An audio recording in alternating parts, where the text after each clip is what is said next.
So today we're going to be going through the process of how we close down recreation ponds here at Decker's Pondscapes. Today is Tech Tip Tuesday. Releasing the suction pipe going down to the pump.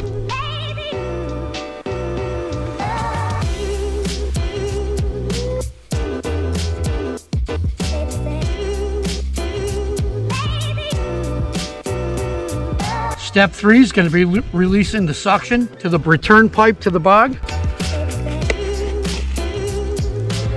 And how we do that is we've got a T in here with a 3-inch plug. We'll loosen that plug and it'll release any back feed from the bog. Step 4 will be releasing the unions that go to the jets inside the pond so they don't back feed.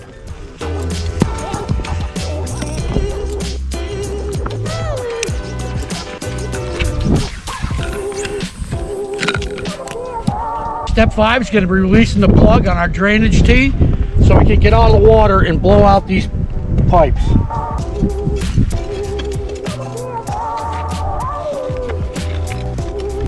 When I take this off, we may have water that comes out of here and it's just back feeding from the pipes. We've released all the unions so nothing can really come from the pond. Step 7 is going to be blowing out our suction line.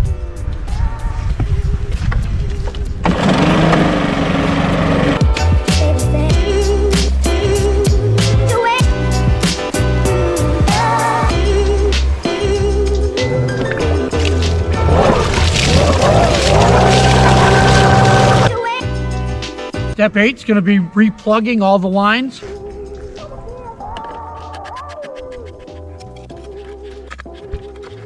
You're also going to want to keep any valves that you have closed to blow it out, like blow out one section or the other. You want to make sure them valves are wide open for the winter. The reason for that is you don't want water backing up behind it, freezing, and possibly blowing them valves. I'm not saying it's gonna, but it's possible that it could.